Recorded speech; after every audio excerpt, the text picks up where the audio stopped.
Truth Baptist Church in our Sunday school hour time. I'm thankful that everybody's here, and the ones that we'll eventually see online. We'll welcome you guys and so forth. We are looking forward to trying to see if we can get a mobile hotspot, something that we can get some kind of internet service where we can start live streaming again.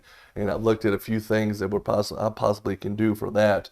I just wasn't able to get it. So we're eventually going to go back to live stream where that can be again uploaded as we're going along here and so forth. But until then, we'll get these recordings and we'll try to upload them as quickly as possible, to YouTube and to Facebook and so forth like that. So again, if you're watching this, go back on our YouTube channel and look at the other videos that we have up there.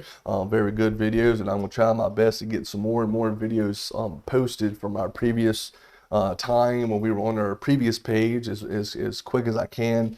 But I'm not promising anything on that because it's just me that's doing that at the time. So again, welcome everybody again to our Sunday School Hour. So if you got your Bibles this morning, turn to John chapter 19. John chapter 19. Now we're coming towards the end of John chapter 19, and we've been in John for some time now, haven't we? It's been since, I think, even back when we were first starting our Zoom days. We were still in the book of John. Of course, now we're back in our Zoom meeting days or whatever. We're still in John. So John chapter 19, and we finished John chapter 18 on this previous Wednesday. And this previous Wednesday, we got all the way down there. Of course, Pilate was gone before Pilate, and of course Pilate makes those remarks to Jesus Christ and ask him if he's a king, ask him if he's this and so forth like that. And Jesus Christ doesn't really answer him those particular questions, but then he goes in and he asks him the simple question of what is truth, and it wasn't a question like he was trying to find out what truth was. He was just stating it like your positive thinkers and your lost world liberals and so forth that talk about now, like, what is truth? It's my truth, your truth, and everybody's truth. Here we go. You have your truth, I have my truth. No, that's not what it is. There's only one truth. The written truth is the Word of God in our King James Bible. There is one personification of truth, and that is Jesus Christ. That's it. Everything that you want to know about truth and what the truth is and so forth like that, it comes from this book and it comes from him. That's how you know what truth is. And then, of course, from there, you're able to navigate your life to find out what is right, what is wrong through the lenses of scriptures. And you can say, well, that's wrong because this is what this book says. Why? Because this book is the absolute truth. Point blank. So that's kind of where we ended it last time on our Wednesdays. We're here in chapter 19 now, John chapter 19, and we'll look at 1 to 6 here this morning. Chapter 19, the Bible says, Then Pilate therefore took Jesus and scourged him. And the soldiers plied a crown of thorns and put it on his head, and they put on him a purple robe and said, Hail, King of the Jews! And they smote him with their hands. Pilate therefore went forth again and saith unto them, Behold, I bring him forth to you, that ye may know that I find no fault in him. Then came Jesus forth, wearing the crown of thorns and the purple robe, and Pilate saith unto them, Behold the man. When the chief priests therefore and officers saw him, they cried out, saying, Crucify him, crucify him. Pilate saith unto them, Take ye him and crucify him, for I find no fault in him. What a statement, man. What a statement. So here in one of the last desperate type of situations for Pilate here, of trying to free an innocent man, he does some little bit on the different side. He does some little bit on the negative side. He goes off and he has Jesus Christ scourged. Now, he's probably thinking, well, this crowd is a bloodthirsty crowd. They want his blood bad. right? They want to see his blood. So he figures, well, maybe if I just have him beat and just have him scourged and so forth like that and whipped and everything, whichever it may be, and they see some blood, it may satisfy their need or their want for killing him, and we can be able to, I'll be able to free this particular, this innocent man. Right? He goes through the scourging. You can look at some passages. Look at Psalms 129. Some of these passages in here, again, showing the future prophetic reference to him being beat. Psalm 129, verse number 3. The plowers plowed upon my back. They made long their furrows. Look at Isaiah, famous passages in Isaiah chapter 50. Isaiah 50, verse number 6. Verse number 5, the Lord God hath opened mine ear, and I was not rebellious, neither turned away back. I gave my back to the smiters, and my cheeks to them that plucked off the hair. I hid not my face from shame and spitting. Isaiah 53, the one we all know. Isaiah 53, verse number 5. But he was wounded for our transgressions, he was bruised for our iniquities. The chastisement of our peace was upon him, and with his stripes we are healed. These lashings, again, are the stripes that's speaking of here in chapter 53 of Isaiah, and also in 1 Peter chapter 2:24, where we're healed by those stripes. The man was beat to a bloody pulp. I mean, you think of the most, graphic, violent type of movie or show, whatever that you can possibly think of, and you just add that to it. Jesus Christ was literally, beat to a point where he was unrecognizable. I think the best portrait that you can probably see in regards to showing exactly the nature of the beating that Jesus Christ took was the movie that the old Catholic Mel Gibson did, The Passion of the Christ. I watched the movie, whichever, and even again, we all know that the backings and sense of it was Mel Gibson, Roman Catholic, and of course a lot of Catholic undertones in there, him and Mary and everything like that, or whichever like that. But even then, when you're watching it, you're still kind of cringe a little bit, and then you really, it almost makes you want to tear up because of the fact that this man, Jesus Christ, was beat to a literal pulp where you couldn't even recognize him. You couldn't recognize who he was, and that's probably the only movie. You look at some of the movies that was out there. I can't remember some of these old ones back in the 80s, 70s, 80s, and so forth. 60s or whatever like that or whichever, by the life of Jesus Christ. They do his little whipping and he's still like this with maybe a little bit of blood here and there, whichever like that. There was one movie that I always watched as a kid that you always played for me or whichever like that. Blue-eyed Jesus, long brown hair or whichever like that or whichever. And, the beating that he took, it was very, very, very mild. Very mild. Hardly nothing there, hardly a little bit of blood here, a little bit of blood there, but good night, though. That was nothing like it was at all.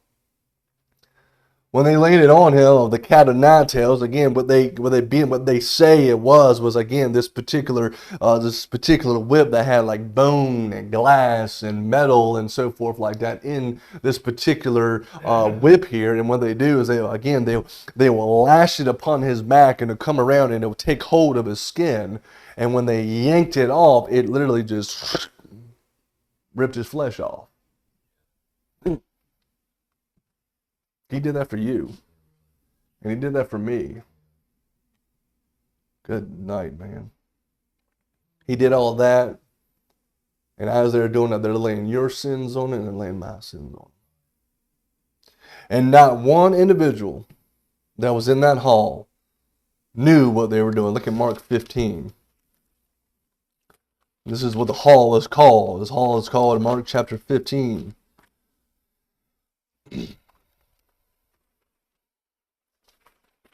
Mark 15, verse 16.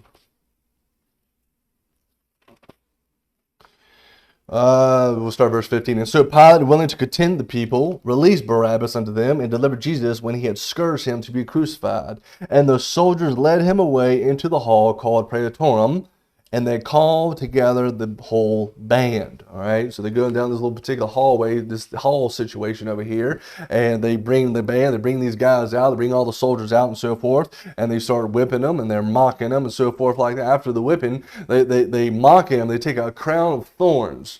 Now, this crown of thorns here was not like some little, the little briars that we see at my house growing up or anything like that, or even the little thorns that you see on the rose petals and so forth. These thorns were about like big.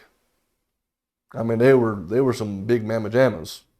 And when you put it on the head, when they were trying to put it on his head, they had to beat it down with a rod and put it on it with a rod, because if not, they would get stuck with it. So they had to put it on top of his skull with a bamboo. Look at verse 19 in Mark 15. And they smote him on the head with a reed, and did spit upon him, and bowing their knees, worshipped him. Now, this is not worship him as in the sense of Philippians chapter 2, when every knee shall bow and every tongue shall confess and so forth like that. No, this is a mocking here. This is a ridicule. This is you the king of the Jews, and they bow down and so forth like that. They're mocking them. They're making fun of it. So and then of course they put in a reed in his hand to imitate the scepter, in the sense that he's going to have, that Jacob prophesied about in Genesis 49:10 about the scepter shall not depart from Judah, in that sense. They bow their knees to ridicule him, as I mentioned. They spit upon him to show their contempt for him. And also note that this wasn't the first time that he was spit and beat. He was spit on by the Pharisees and the Sanhedrin before all this. He was spit by them and slapped in the face by them. But this wasn't the first one that took place. At that time, and you can find that in Matthew chapter 26 and 67 and 68, his enemies played what they like to call, the world likes to call, blind man's bluff. They took a napkin and they wrapped it around his head, and they basically covered his eyes, and they go in there and beat him and say, you tell me, you say you're God, you tell me you're whatever, you tell me who hit me, or who just hit you. Again, I always quote about Dr. Ruckabin's ad-lib commentary all the time and so forth, and I enjoy listening to it. I just enjoy listening to it. Just that for me, that's the equivalent to entertainment in the TV that you could possibly get to, whichever. But he goes in there and he even stated when he was doing that, he says when it came to this time right here, he said he had to do it over at least 15, 20 times, because he couldn't get himself to play the part of beating Jesus Christ and mocking Jesus Christ. He said he would have to stop the tape every once in a while because the tears that would flow from his eyes. That he had to do that. He's like, I have to go through this. But in that sense, whatever, he kind of makes that sense, like, oh yeah, oh who hit you there, Jesus? Who was it here? Who did it that time? When in reality, very much, Jesus Christ could have very much called out every single man that was there. Called out the day that he was born, his marriage status, whether he was married or not, and the location of his residence. But more importantly, he could have called out each and every single one of their sins. Without batting an eye. In Matthew 26 and here in John 19, sinners are messing with their Maker. They're messing with their Maker. The night that they took Jesus Christ informs Peter with one thing. What did Jesus Christ inform Peter of in the garden that he could do? He could call down 12 legions of angels, right? He's like, if I wanted to, I can call down 12 legions of angels and stop this whole madness right here and there and just wipe it all out. He could have done it. If he wanted to, he could have very much done it. He could have done it right then and there. And as well as I know, that that's what Satan was doing to him right there in those beatings, right there at the time that he's being scourged. He was saying, just quit. You need to go through this. Just quit. Call down the angels to have them stop this whole sad show and get it done with. That's the temptation that was there. You know that was being presented to him, and of course you read over there in Psalms 22 and so forth. I mean, that has a very good visualization of the spiritual battle that was taking place along with the physical that was taking place. They want him to quit, want him to stop. Call down angels. Now, mind you, remember, if he could have called 12 legions of angels down, do you all remember what one angel just did in the Old Testament? One angel took out 185,000 armed troops in one night. Imagine what happens if he could have called down 12 legions of those angels. There'd have been nobody left. There'd have been nobody left. So very good. But he was taking it. He was taking it from sinners whom he did not have to take from at all. You know, as it says in the book of Hebrews, you know, he was enduring a contradiction of sinners against himself. He didn't have to take that. He didn't have to go through all that stuff. But he did anyway. He did anyway. And the passage here says here in chapter 19, verse number 5, and they put a purple robe on him. Now, again, there's been, again, back in the day and so forth, they always talk about Jesus. They always talk about, the robe. And there's a song. Wasn't there a song written or something like that about the robe, or a movie or something like that, or whichever? The movie, The Robe, or whatever like that, his long flowing robe and everything, whichever like that. That movie and that robe and so forth is no more holy than a diseased pig. I mean, it has nothing to do with it all. Christ never wore a robe in his lifetime. Until then. He had a coat, he had vestures, and he had raiment. Look over at Hebrews chapter 1.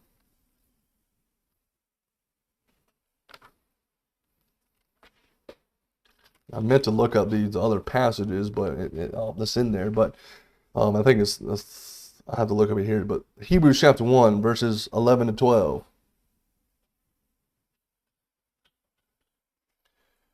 We'll start verse 9. Thou hast loved righteousness and hated iniquity. Therefore God, even thy God, hath anointed thee with the oil of gladness above thy fellows. And thou, Lord, in the beginning hast laid the foundation of the earth, and the heavens are the work of thine hands. They shall perish, but thou remainest, and they all shall wax old as doth a garment. And as a vesture shalt thou fold them up, and they shall be changed, but thou art the same, and thy years shall not fail. Here in the passage again, it's when when the new heavens and new earth are created, Jesus Christ, it says that he's going to take basically the universe as his clothing, and it's called a vesture, and he's going to take that off, and he's going to fold it up, and he's going to have a new one. And of course, can create the new heavens and the new earth, and so forth and so on. But in the scriptures, it is a vesture that he has. It's not a robe. Look at John 19, look at verse 23, and we'll see this here. John 19, verse 23, then the soldiers, when they had crucified Jesus, took his what? His garments, and made 4 parts, to every soldier a part, and also his coat. Now the coat, look at this now, the coat was without seam, woven from the top throughout. Like a poncho. Like a poncho. It wasn't a robe. The robe that was given here, this purple robe here, is a Roman robe. That's what it is. It's a Roman robe. It was, again, a way of mocking him. They threw the robe on him with the crown of thorns and the scepter and the reed and so forth like that, or whichever. That's all it was. He never wore a quote unquote robe out in his ministry. He wore a coat, a poncho like coat. The old, see the old Western movies with Clint Eastwood, and he got that poncho on, whichever. And man, I thought you can actually buy that. You can actually buy that poncho. I just saw it. You can actually buy that poncho and flip it around, boy. And look like anyway. But anyway, so yeah, so it was a poncho, so to speak. And again, if you want to get a real good deep study or whatever, that's a picture of our universe. It's like a poncho. But that's for another time, another study, whichever like that. But that's what it is. So the purple robe here of John 19:5 could only remind you of the purple and scarlet clothing of that Roman Catholic whore that sits on 7 hills of Revelation 17.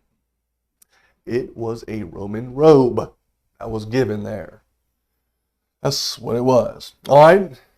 Third verdict here, I find no fault in him, verse Number 4, that ye may know that I find no fault in him. The judge here, after triple jeopardy, the whole aspect of double jeopardy, you're not supposed to, try a man twice for the same offense and so forth like that or whichever. Here, it is 3 times triple jeopardy and gives the same verdict the 3rd time. Not guilty. Not guilty. Verse number 5, behold the man. Behold the man. I think didn't we watch that one by Dr. Ruckman recently on our Choctaw nights or whatever it was? Yeah, behold the man. The purple robe was stained with Christ's blood. It was the counterfeit of his garment, which will be dipped in the blood of his enemies, according to Isaiah 63. The crown of thorns is a make-believe crown, which will be replaced by many crowns. Look at Revelation 19. Revelation 19. This is the difference here between the white horse rider in Revelation 6 and the rider here in Revelation 19. Revelation 6 rider only has 1 crown. Look at the crown here of Revelation 19:12. His eyes were as a flame of fire, and on his head were what? Many crowns. Many crowns here. So he had many crowns, and these crowns will be torn off the heads of a certain group of people. Look at Revelation 17, verse 12. And the 10 horns which thou sawest are 10 kings, which have received no kingdom as yet, but receive power as kings. What does a king wear? He wears a crown. He wears a crown. And of course, the crown, and it was first mentioned, these beings were first mentioned of Daniel chapter 2, verse 43, and are crowns on the heads of kings. Look at Revelation 13, verse number 1. And I stood upon the sand of the sea, and saw a beast rise up out of the sea, having 7 heads and 10 horns, and upon his horns 10 crowns. And upon his heads the name of blasphemy. He's going to get those crowns. Remember that passage over there in Revelation where it says, behold, now the kingdoms of this world has now become the kingdoms of our Lord and Savior Jesus Christ, whichever. He's going to take this crown and he's going to have it on his head. He's going to be finally rule and reign over the kingdoms of this earth. That what all the post-millennialists and all-millennialists and so forth are trying to do right now, whichever. He's going to take it full-fledged, and he's going to wear the crowns. So again, after the triple jeopardy here, he gives the same verdict, not guilty and so forth. He's going to trade out a crown of thorns for an actual crown that is going to be the golden many crowns of Revelation 19. Behold the man. Behold the man. Pilate is visibly impressed by this individual. He is. He is visibly impressed by Jesus Christ. He makes the announcement like there was only one real man around at the time. That man was Jesus Christ. Jesus Christ was not some little sissified individual that, that was portrayed. That movie, there was a movie, a play called Jesus Christ Superstar. Anyways, whatever. And, he was not like that. I think Dr. Ruckman had a thing about that, which, he did a whole blast of that whole situation or whatever. But Jesus Christ, the Jesus in that particular situation was a little jerk without a spiritual bone in his body. I like the way Doc puts it this way. The kid probably served as a lifeguard for a whirlpool in a spa. He was so anemic, he would have to do 10 push-ups after he was stabbed to shed any blood. But that's not the Jesus Christ of the Bible. Jesus Christ was not that. You have to remember that Jesus Christ, he slept on the ground at night during his ministry. He had no home. He had no home. Look at Luke chapter 9. Luke chapter 9.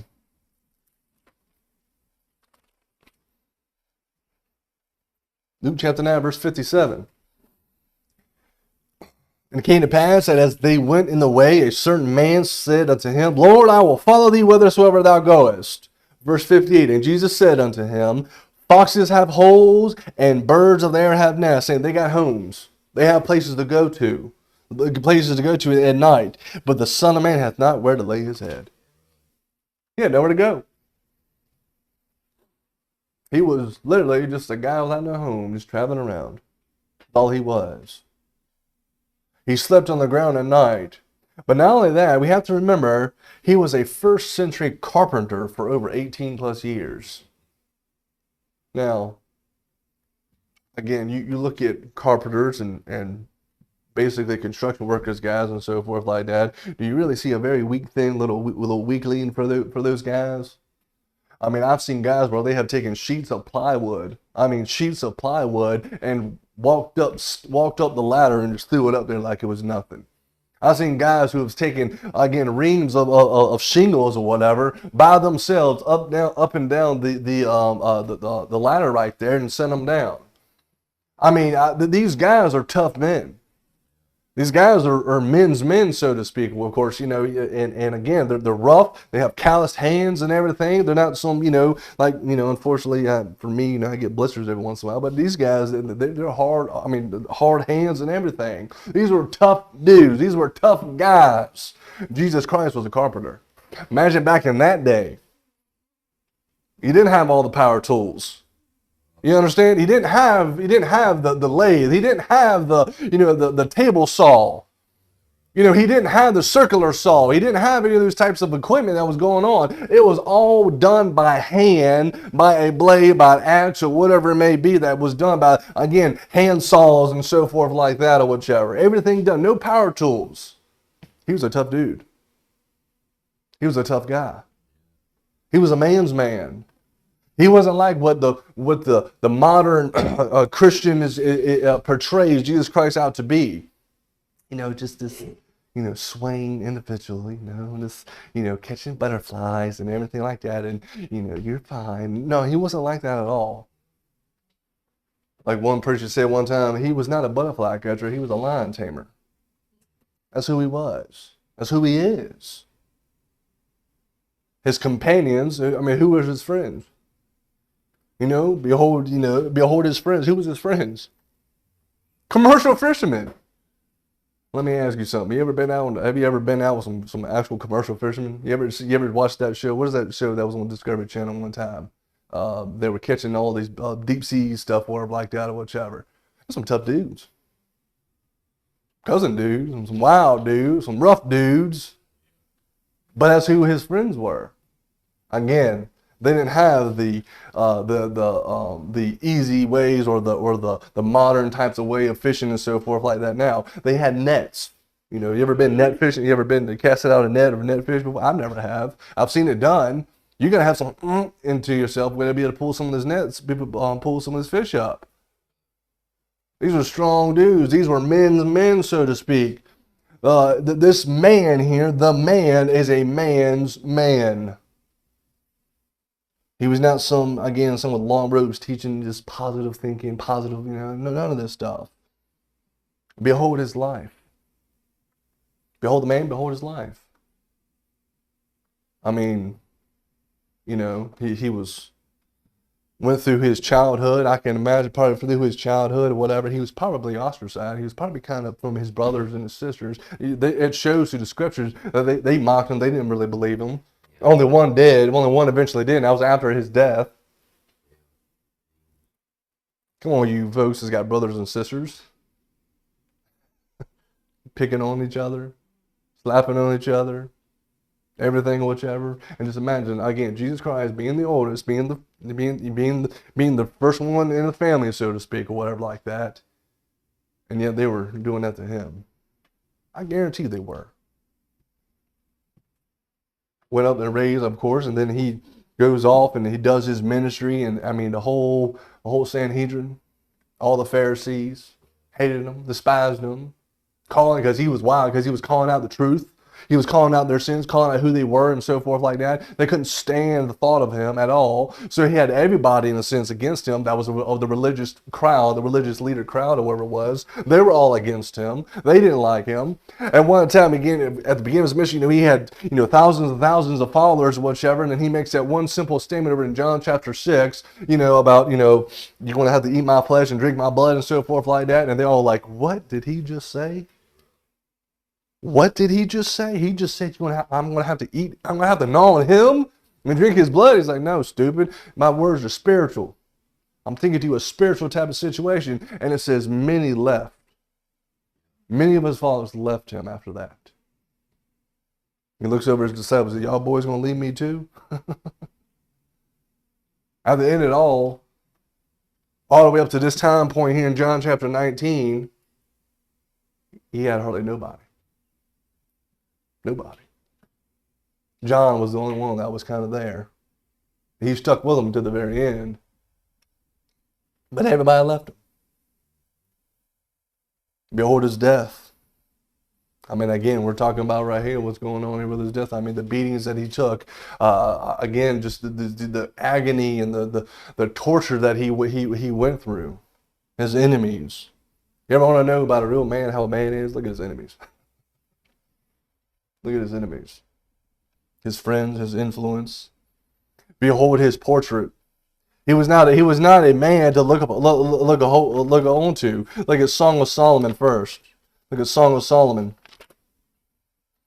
You know, for one thing, I'm going to tell you this right now, is Jesus Christ was not a white man. He was not a European man. He was not, with blue eyes and red hair or anything like that, like the Roman Catholics like to teach. He was not that at all. And guess what? He was not a black man. He was not a black man. You always hear the folks, say black, white man's religion and so forth. No. He was not a white man. And guess what? He was not a black man. Song of Solomon chapter 5, verses 11 to 12. His head is as the most fine gold. His locks are bushy and black as a raven. I mean, he had very black hair. His eyes are as the eyes of doves by the rivers of water, washed with milk and fitly set. He was ruddy. That's what it was called. He was ruddy. Look at Isaiah 53. Back at Isaiah 53.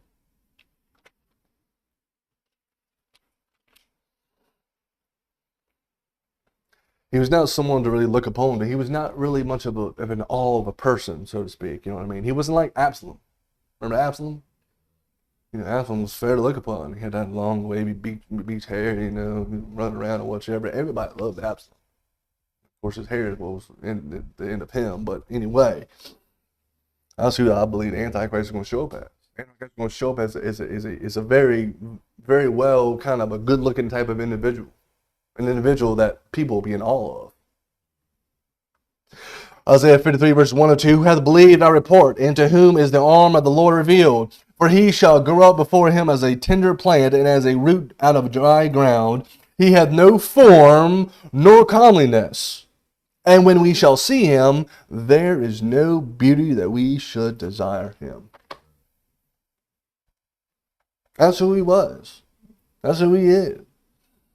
Behold the man. Next, what do they do? Right there, verse number 6. Crucify him. Crucify him. Fourth verdict. Quadruple jeopardy. What does he say? Take ye him and crucify him, for I find no fault in him. After the man has been judged four times, Pilate says, I find no fault in him. I find no fault in him. I find no fault in him. I find no fault in him. And because of the mob of the people, the influence of the people, because he was afraid of the people, he goes off and kills an innocent man. Take this innocent man. Notice what he says here. Take ye him and crucify him, for I find no fault in him. Take an innocent man and go out there and kill him. You talk about injustice. You talk about something that's just downright wrong. Downright wrong. That's like taking somebody today, in the court system we have today, taking somebody who you know is innocent, who has been evidence and after evidence been shown that he's innocent, and say, okay, take him to the chair. For what? What did he do? Take him to the chair. Because, the people around here, they want him dead. And I'm trying to be a man of the people, politics. I'm trying to be politically correct and so forth like that or whatever. So we'll go ahead and kill him. I know he's innocent, but we'll go ahead and kill him. Man. All right, look at verses 7 to 13. 7 to 13, the Jews answered him, we have a law, and by our law he ought to die, because he made himself the Son of God. When Pilate therefore heard that saying, he was the more afraid, and went again into the judgment hall, and saith unto Jesus, whence art thou? But Jesus gave him no answer. Then saith Pilate unto him, speakest thou not unto me? Knowest thou not that I have the power to crucify thee, and have power to release thee? Jesus answered, thou couldst have no power at all against me, except it were given thee from above. Therefore, he that delivered me unto thee hath the greater sin. And from thenceforth Pilate sought to release him, but the Jews cried out, saying, if thou let this man go, thou art not Caesar's friend. Whosoever maketh himself a king speaketh against Caesar. When Pilate therefore heard that saying, he brought Jesus forth and sat down in the judgment seat in a place that is called the pavement, but in the Hebrew, Gabbatha. Man, what a study this turns out to be in regards to quote-unquote evolution, right? Aren't we really at the top of the ladder here? Aren't we really at the highest, most respected, powerful rulers in the Roman Empire and the most godly, educated, dedicated, qualified religious leaders on earth? My, what a change of pace for them when one man shows up. He ought to die because he made himself the Son of God. And at last they finally tell the truth of the matter. That was the first charge they brought against Jesus when they kidnapped him at spear point, so to speak. Verse number 8, when Pilate therefore heard that saying, he was more afraid. I mean, it's pretty much self-explanatory, but man, goodness gracious, he was trembled by this time. He was like, man, I'm dealing with the Son of God here. I'm dealing with someone who proclaims himself to be the Son of God. Pilate's original indifference, so to speak, had gradually evolved into anger of chapter 18, verses 35 and verse 30. I mean, he was angry. And then the Barabbas incident had taken him into a stress and everything else or whatever. Now he's just flat out just scared. He was the more afraid. The problem is that a supernatural issue has now suddenly thrust itself into the original stage production. It is no longer a matter of forbidding to pay taxes or stirring up the people or whatever it may be. God now has been thrust into the courtroom. Uh-oh. When Pilate therefore heard that saying is, he made himself the Son of God. So back goes Pilate. What does he do? He goes back in there, and he's in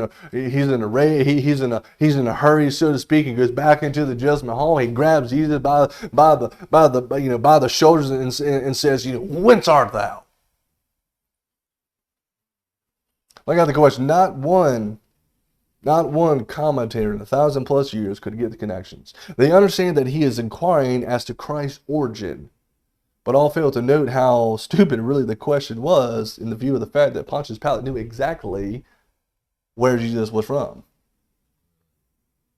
He knew exactly where he was from. If he governed Judea, Pontius Pilate certainly knew all about what took place in his own jurisdiction, according to Matthew chapter 2. He knew exactly from whence Christ came. Pilate knew Christ's origin as well as he knew his own birthplace. The question then is an outer space question. Pilate has actually come to doubt if his prisoner is an ordinary human being at all. Whence? Where are you from? Has nothing to do with an earthly investigation.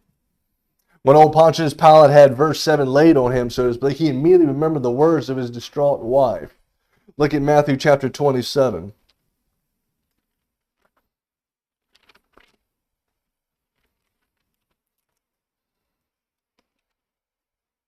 Matthew 27, verse 19.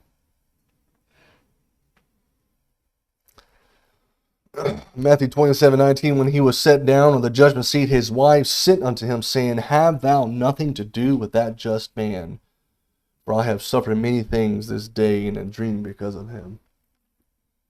And she was having nightmares. She was having nightmares about the situation. She was having nightmares about who he was and what was going on. She knew exactly who Jesus Christ was in a sense. And she was telling her husband, like, hubby, listen, don't mess with that man. Let him go. Leave him alone. Let him go. He's innocent. Let him go. Let him go. Let him go. Let him go. So he knew that something was up from that. He knew exactly what was going on. He knew he now has his doubts about his quote unquote prisoner's nature. But, verse number 9, but Jesus gave him no answer. I mean, just straight, rude, right?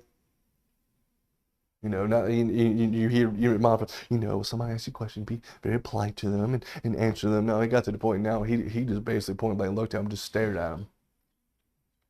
Won't say nothing to him. Man, how rude is that? Pilate is now exactly where the Pharisees were in John 8 and John 7 and John 6 and so forth and so on. Verse 9, and he went again to the judgment hall and said to Jesus, whence art thou? But Jesus gave him no answer. Verse 9, along with Luke 23:9, are fulfillments of Isaiah 53:7. Look at Isaiah 53:7.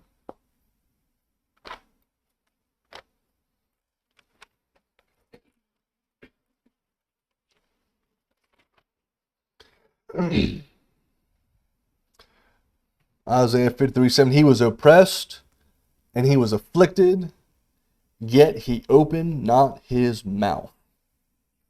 He's brought as a lamb to the slaughter, as a sheep before his shears is dumb, so he openeth not his mouth. He didn't have to say anything anymore. There was nothing for him to say. He just point blank just kept his mouth shut. Now it is this silence that really, really gets Pilate going. I mean, he gets him going. Look at verse number 10. And then saith Pilate unto him, speakest thou not unto me? Knowest thou not that I have the power to crucify thee and I have the power to release thee? Of course, Jesus Christ knew he did, but he knew more than Pilate ever knew about power. Jesus Christ knew who the final authority was, who controlled all power and all powers on earth and in the universe. He knew exactly who was in charge and who was in control. So Jesus ignores Pilate's original question in verse number 9, exactly as he had ignored Pilate on the other two occasions of 18, 33, and 37. That's kind of, again, that's how he operates in a sense, in that sense, whichever. But he comes off and he answers this particular question here. Thou couldst have no power at all. How nice is that? Except that we're given thee from above. 100% right on the money, correct. Look at Romans chapter 13. We all know this one. Romans chapter 13, and we'll end it right here. Romans 13, verse number 1, let every soul be subject unto the higher powers, for there is no power but of what? God. The powers that be are what? Ordained of God. So he knew exactly where the power came from. He knew exactly who was in charge, who was in control, and he points blank tells Pilate, says, "Look, you may think that you have the power, which I get that you have the power in that sense, whichever like that, but you didn't get it by your own way. You got it from my Father. He's the one that gave you the power to be able to make the decisions that you're making, and the decisions that you're making, the things that are taking place, whatever, are already set in stone. It needs to take place." In all reality, Jesus Christ had the full power right there in front of him. He had the full power. Even when the man that was standing in front of him was claiming to have the power, Jesus Christ had the whole power, and he was allowing it to take place because it needed to take place for you and I. Thank God he didn't back out. Thank God that he was not the man that people like to portray him as to be. Thank God that he was the lion's tamer. Thank God that he was the man's man that stood up before Pilate and took the stripes and took the beatings and took the cross. That's how a man's man goes. He takes it for his friends. So that being the case, we'll stop here. We'll take a break here, and then we'll come back the next time tonight. We'll come out tonight, and we'll look at the rest of the passage tonight in John chapter 19. So that being the case, we'll go ahead and take about a 15-minute break, and then we will head on to the worship service time. All right.